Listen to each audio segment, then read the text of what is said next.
Welcome back to my channel. Itong video na to is askrhaze. I posted a picture on Instagram asking you guys if meron kayong mga questions. Shinare ko din siya sa Facebook, so ang dami ng questions. Pinost ko siya siguro mga 1 hour ago. I have 105 comments on my Facebook. Tapos meron akong 96 comments sa Instagram. So I'm gonna start sa Instagram. Hindi ko masasagot lahat kasi sobrang dami, pero I will do my best. Siguro magiging dalawang part tong video na to kasi ang daming questions tapos ginalingan nyo yung mga questions. Ang gaganda ng mga questions. So, marami akong sasagutin. Hindi ko na ilalagay yung mga question dito ha. Like yung ding, ganun. Hindi ko na gagawin kasi madami siya. So, bibilisan natin. Ito, Instagram muna yung uunahin ko. From AJVLLRN.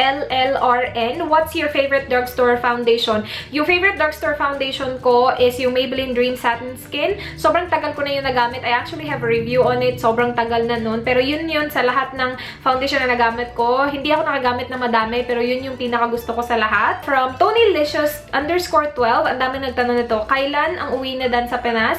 In 2 weeks, darating na siya dito. Hindi ko alam kung kailan ma-upload tong video na to, pero basta malapit na you guys. From Even Flores, Ate Rhaze, are we expecting any collab soon with Chinky Nazareno? I really like Chinky. I actually watch a lot of her videos. Nung sobrang haba ng layover ko sa Malaysia, yung mga videos niya yung pinapanood ko, and sobrang saya ng babaeng yan. Hindi ko alam kung magkakakolab kami soon kasi hindi kami magkakita-kita. Kasi alam niyo naman guys, yung mga lakad namin sobrang laging nagmamadali, tapos ang layo pa namin. You know, it's just not easy, pero sana, kasi gusto ko siyang ma-meet. Ililink ko pala yung channel niya below. Cebuana din siya, so if you guys are interested. From Shirley, what do you do when you're upset or sad? Nag-ano ako, nagdi-deep breathing. Tapos nakikinig ako ng mga music na gusto ko, ganon. Mahirap na dito kasi hindi na ako nakakapanood ng YouTube videos masyado kasi yung internet hindi na kasing bilis nung nasa Australia pa ako. And yun talaga yung ano ko outlet ko para hindi ako masyadong malungkot. Or kinakausap ko si Dan, hindi naman ako malungkot always. So like, okay lang. From Jilin SVLLJ, kailan po balik mo sa Australia and are you staying there for good after the wedding? Balik ko is end of December. Actually, kasama ko si Dan pagbalik. So, pupunta si Dan dito, babalik kami together sa Australia, and yes, dun na kami titira. From 26 Lay, nakaani na kag dumagete Rhaze. Hope makaanhi mo duha ni Mr. Bear. Daghan tsada kasuruyan diri. Wala pa ko kaadto og damagete. Wala pa. Pero I would love to. Gusto kong i-tour yung Philippines, charot. Parang ang yaman. Kaya lang wala kaming budget. From Donna Put, what's your holy grail beauty items? By the way, I love your video, especially yung vlogs niyo po. I'm currently working here in Cebu. I was hoping to see you in person. Thank you! Yung Holy Grail beauty items ko, I actually did the Ride or Die makeup tag. Nandun yung mga favorite makeup products ko, from powders to liquid lipsticks. I will leave the link below kasi nandun lahat ng mga favorite ko talaga. From Diane Enriquez, ano po yung pinaka-favorite nyong kainin ni Dan if nagkikrave kayo na makakain? Love you, Ate Rhaze. I love you din. Kahit si Dan, kahit ano, kinakain niya. Ako pasta. Yung pasta with white cream sauce, yun yung yummers. Saan ba yung magandang kainan ng pasta dito sa Cebu? Kasi hindi ko alam. Parang wala pa ako nahanap na like maganda talaga na pasta na kainan dito. From It's Me, Chaz, your usernames though. Favorite color of contact lens na bagay sa morena? Para sa akin yung mga brown, like this one. Yung contact lenses ko pala na lagi kong gamit, yung brown at saka yung gray. Nakuha ko sila from pinkicon.com. From Chua Zaga, ano kayang effective na gamitin pangontra sa oily face?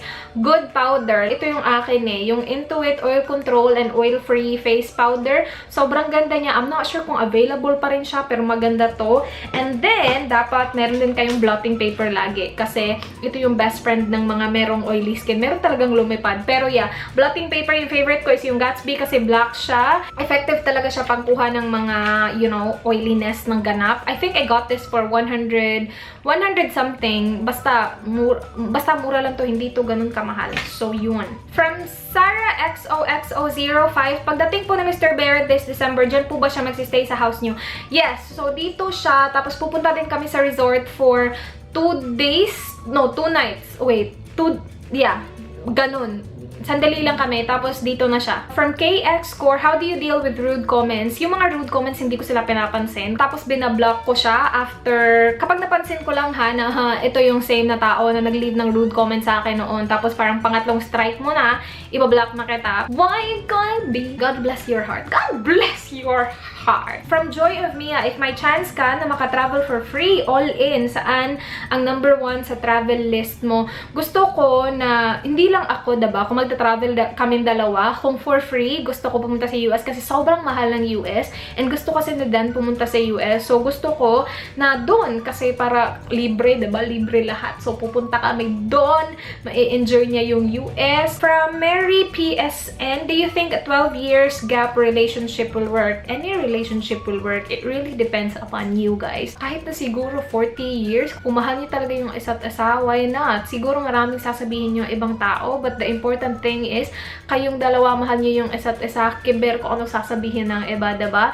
Very deep tayo doon, pero yeah. From Keshika_Kate, hi guaps, I found my Australian boyfriend, same ng site where you found Mr. Bear. But ito yung question ko, paano nyo malalaman if the guy is really serious to you or in your relationship? Ano na po yung religion ni Mr. Bear? Si Dan, Catholic siya, pero hindi siya ganun ka-religious. Kung paano mo malalaman na seryoso talaga siya, like para sa akin ha, ikaw lang talaga yung makakaalam kasi ikaw naman yung karelasyon niya. Marami kasi nagtatanong sa akin na paano po malalaman kung seryoso talaga yung isang tao. Hindi ko alam kung paano siya sagutin, to be honest with you guys. Kasi like, iba-iba kasi talaga. Para sa akin, mafe-feel mo siya kung seryoso talaga yung isang tao sa'yo. And hindi ko naman masasabi na oh, hindi ka niya tinatawagan araw-araw, hindi na siya seryoso. You know what I mean? Kasi iba-iba talaga.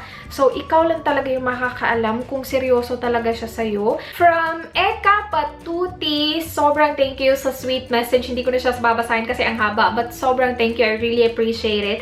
Yung tinatanong niya is how much yung inabot ng lighting setup and saan ko siya nabili. I got everything from GearBest and they actually sent it to me, which I'm really thankful about because siguro kung hindi nila sinend sa akin, hindi ako bibili ng lighting setup. Alam niyo naman sobrang kuripot ko. I was gonna stick with natural lighting kasi di ako bibili ng setup you guys. Para sa akin ang mahal nila. Like sabihin natin $50 for a softbox, dalawang softbox. Para sa akin ang mahal na nun.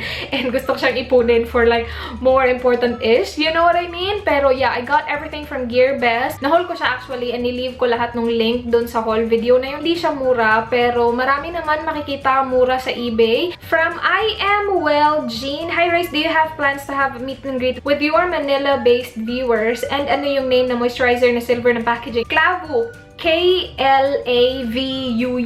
Yes, Klavu. Someone reached out to me na they were gonna help me na tutulungan nila ako para conduct ng meet and greet. I was so excited and I said yes right away. Like, believe me. Pero after talking to Dan and after like going through our itinerary, parang nalaman namin hindi pala kaya. Hindi kaya. Meron na kasi akong plano with my friend sa Manila na kukuha talaga siya ng one day ko. One whole day lang kasi kami sa Manila. Tapos yung iba, patingi-tingi na. Like, isang afternoon, the day before that. Tapos hanggang morning lang kami the day after that, wala kaming enough time. And yung date sana na mag-meet and greet ako, yun yung time na magta-travel kami from Cebu to Manila. Tapos pagdating ko ng Manila, hapon na, mag-check-in pa kami sa hotel. Tapos yung hotel to that mall is malayo pa. So, hindi talaga siya nag-work. Yeah, sobrang nasad ako kasi akala ko yung trip namin was like the day before the meet and greet. Wala lang, nalito lang ako. Sobrang sayang kasi meron na sana nag-contact sa akin na tutulungan ka namin. Pero hindi mag-work. Hindi talaga mag-working schedule. So, sobrang sorry. From Rego_Elise, hi sa'yo. Ano daw masasabi ko sa mga haters ko? God bless you. And sana mahanap mo yung happiness mo talaga. Yung totoong happiness mo. If it's hating me, then go for it. I want you to be happy. I want you to be happy. From Shans, hi Rhaze, what is your most memorable YouTube-related moment? Siguro yung time na binigay ko kay Dan yung link ng YouTube channel ko, tapos dun na nag-start yung lahat. From Shiel Madridejos, Ate Rhaze, bakit parang di kayo nag-aaway ni Kuya Dan? Nag-aaway naman kami, you guys, pero hindi seryoso. Like, yeah, nasabi ko sa previous video ko na hindi kami nag-aaway kasi para sa akin parang wala lang talaga siya. Nag-aaway kami, yes, minsan. We argue about things. Para sa akin, walang kakwenta-kwenta. Tapos si Dan kasi sobrang na-explain niya na maayos lahat. Ako, alam niyo naman tayong mga babae, meron tayong mga, you know, PMS. So, may mga time talaga na magulo yung utak natin. Tapos, ano din tayo, luka-luka din tayo minsan. From Jenny Rodriguez, how to make a relationship last, Miss Rhaze? And how's the feeling of being a YouTuber? Does it change your life? Yeah, it did actually. Siguro, masasabi ko talaga na kung hindi dahil sa YouTube, hindi ko nakilala si Dan or hindi kami naging ganito ni Dan. Tapos, you guys, ang dami nyo na. 58 na ba kayo ngayon? Sobrang dami nyo na. And naalala ko noon, nung sobrang, naalala ko noon nung nagsisimula, that's why I don't like talking about this. So, yung mga thank you sa mga subscribers kasi naiiyak ko na sobra. Naalala ko kasi nung sobrang nagsisimula pa lang ako, sabi ko makaabot lang ako ng 500 subscribers. Sobrang magiging ako na yung pinakamasayang tao sa buong mundo. And ngayon, tingnan nyo naman, 58. Sino ba namang mag-aakala? Like, lagi kong sinasabi kay Dan na hindi pa rin ako makapaniwala hanggang ngayon. Every time may magsasubscribe, sabi ko, ano ba yun? Bakit? Tapos, I was in Australia for 6 months. Hindi ako pwede magtrabaho because I was under tourist visa. Nakatulong talaga yung YouTube kasi yun yung income ko. And siguro magiging sobrang boring ng buhay ko dun sa Australia kung walang YouTube kasi diba, wala akong gagawin. You guys, I just wanna say thank you. I know I don't say this all the time kasi ang OA nitong mata ko, bigla na tumutuloy yung luha ko. Pero I'm very, very grateful and hindi mangyayari tong lahat ng to kung wala kayo. And hindi ko alam kung anong ginawa ko, kung bakit nahihit niyo yung subscribe na button below. Pero sobrang thank you for doing that. Lahat siguro ng askrhaze ko, umiiyak ako. Bakit ganun? Pero, kasi hindi naman ako magaling mag-makeup, hindi naman ako ganun kagaling mag-edit, hindi naman, like, you know, hindi naman ako yung pinakamagaling, pero you guys still subscribe. Hindi nyo lang alam kung gaano ako ka-thankful every time na may nakikita ako na first time ko mag-comment sa YouTube, and dahil sa yun, parang, wow, like, sino ako? You know what I mean? Okay, punta tayo sa Facebook kasi parang tapos na yung ano. Sa Facebook, mayroong 105 comments and may 10 new comments. Wait. From Jo Marie Haray, what if Ate Rhaze mayroong LGBT sa part ng family niyo? What is your reaction, thoughts, and feelings? Wala kaming LGBT sa immediate family, pero meron ako mga pinsan na bakla. And you guys, meron akong soft spot sa mga baklita kong mga kababayan dyan. Yung mga kaibigan kong bakla, they light up the room. They're so fun to be with. Kung pinsan man kita, kapatid man kita, tomboy ka, bakla ka, ano ko man, I will accept you 100%. Kasi sino ba naman ako? Lahat tayo, meron tayong puwang sa mundo. Charot, may ganon. Pero yeah, like, I have nothing against any of you guys. LGBT, yes, I'm with you. From Twinkle Field, do you have best friends? Si Dan lang yung best friend ko. Wala akong friends. Kawawa naman ako. Nag-night out ka din ba like this go? Hindi ako nagna-night out. Hindi ko siya feel. Sumasakit yung ulo ko sa mga, you know, yung mga speakers. Tugudug. Nakakasakit ng ulo yun. Hindi din ako umiinom kasi siguro like after siguro 3 beer, patay na ako. Gawa ka naman ng night out makeup look. Meron ako. No, wala kasi dinelete ko siya. Pero, yeah, hindi kasi ako marunong mag-makeup. Merong marami nagtatanong ko ilang taon na ako. I'm 26 years old. Kaka-26 ko lang noong October. From Risa Marquez, Noma, where do Mr. Bear sleep pag nandyan siya sa inyo? Totoo nga din naman. Sabi niya, nagkakasya ba siya sa bed mo? Kasi he's so tall. No, siguro kapag straight, magkasya siya dito. Pero pang one lang talaga to eh. Pang akin lang talaga to. Doon siya matutulog sa kwarto ni Marlon kasi yung bed ni Marlon malaki. Doon siya last time nung pumunta siya dito. So yeah, doon siya. From Mayu Ginihin, hi Rhaze, in applying foundation or BB cream, okay lang ba gumamit ng damp sponge? Yeah, that's what I do all the time. And fan ka ba ng Kathniel? And what yung nagustuhan mo sa kanila? Sobrang gusto ko yung Kathniel kasi sobrang simple lang nila. Sikat yung isang sobrang simple lang na babae. Sobrang sikat nila pero they're still simple. Para sa akin lang naman ha. And gustong gusto ko si Daniel. The way na inaalagaan niya si Kat Char. Meron talaga akong ganun kahit hindi ko naman sila kilala. Pero like you know, feeling ko lang talaga they're perfect for each other. And gustong gusto ko sila dalawa magkasama. Gustong gusto ko din yung mga acting nila. Like para sa akin ang galing nila mag-acting. Lalo na si Kat, ang bilis niya umiyak.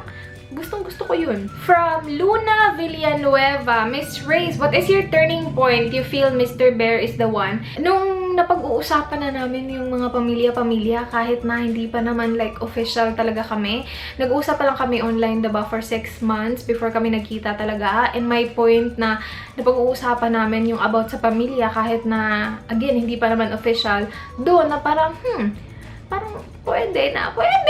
Merong deep na question dito. From Uni6, rhaze.zigz, when can you say enough is enough? If hindi na kayo masaya and feeling nyo wala na kayong magawa para mag-work, parang alam ko kung ano talaga yung question niya. Pero yeah, kung feeling mo kung hindi ka na masaya and kung feeling mo wala ka na talagang magawa para mag-work pa, so yeah, like leave. Nabasa ko tong question na to, niisip ko yung trabaho ko abroad na parang hindi talaga ako masaya, but I was doing it because I was earning, you know, good money. And dumating talaga ako sa point na hindi ako masaya. Bakit ko ba ginagawa to? Hindi naman talaga ako masaya. Like, for the money, like seriously, I can find it somewhere. You know what I mean? Na masaya ako. So, yun.